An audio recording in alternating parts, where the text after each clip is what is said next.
Hey kids, this is Princess Read-A-Lot from Kids Reading Corner 207, and today we're going to read No Moon, No Milk by Chris Babcock, illustrated by Teague.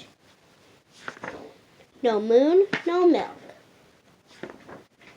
When Rob came to milk his cow one early morning, he found that her udder was dry and her eyes were wet.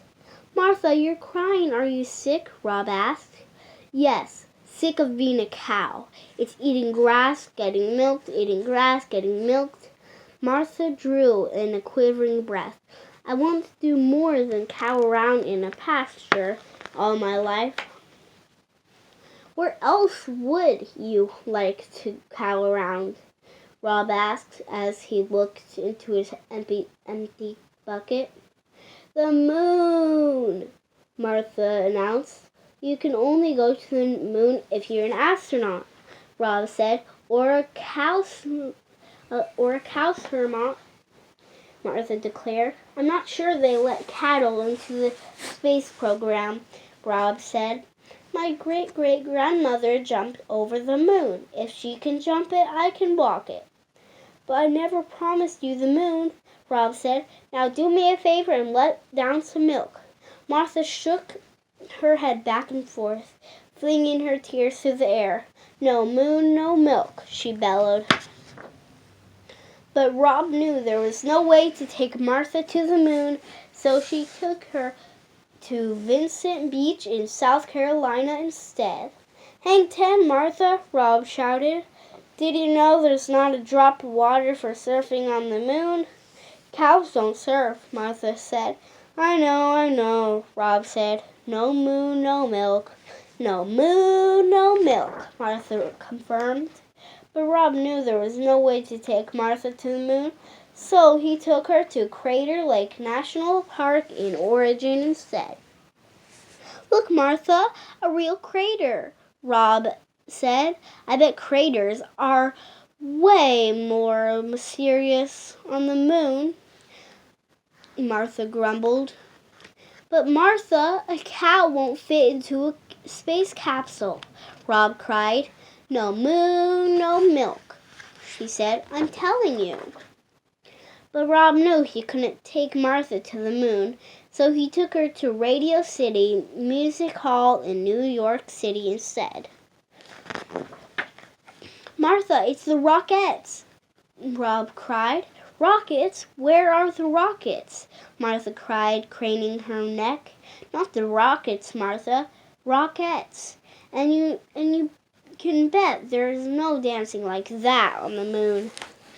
"I don't want to dance on the moon. I just want to walk on it," Martha wailed. And as she took off down the aisle and out the door, she cried, "And if you won't take me to the moon, I'll get there by myself." Rob threw up his hands in frustration and ran after his stampeding cow. When he saw she was heading for Central Park, he hopped on a bus, hoping to head her off uptown. Meanwhile, Martha caught up to a pastel of skaters darting through the park. "Excuse me, but would you direct me to the moon?" Martha asked as she trotted alongside them. "Follow this path and hang a left at the mountain," a skater replied. Martha mooed her thanks and galloped on. Rob had just gotten off the bus across from the American Museum of Natural History when Martha rounded the corner and came to a complete hoof-sliding halt in front of him. "A science museum?" Martha moaned. "What on earth can a cow do in a science museum?" "There's a replica of the lunar surface that you can walk on," Rob offered.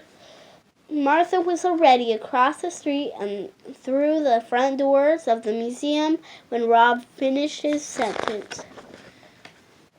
"Restrain that bovine!" a guard cried as Martha galloped by. "I hope this works," Rob said to himself as he borrowed a space helmet from a display case and ran after his cow. Meanwhile, Martha had lost the guard in the domesticated animals exhibit. "I swear I saw a cow running through here," the guard explained to the curious onlookers. As soon as the crowd and the guard had disappeared, Martha headed for the moon. Rob was waiting for her there with the space helmet. "I pronounce Martha Bovine a true cowsomot," Rob said as he slipped the helmet on her head. Then Rob unhooked the red rope that hung across the path to the lunar surface and bowed. As Martha put her first hoof on the moon, she said, "One small step for cow, one giant leap for cow kind." Martha had walked all the way over to where the giant flag was planted when the guard finally found her. "Cow on the moon! Cow on the moon!" the guard shouted. "Back to Earth, Martha!" Rob yelled, and they both ran through the museum and out the back exit, leaving the breathless guard far behind. "So how was it to cow around on the moon, Martha?" Rob asked as he squirted milk into his bucket the very next morning.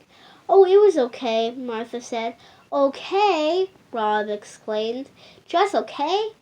"Yeah, now I know why my great-great-grandmother didn't slap the cow around up there."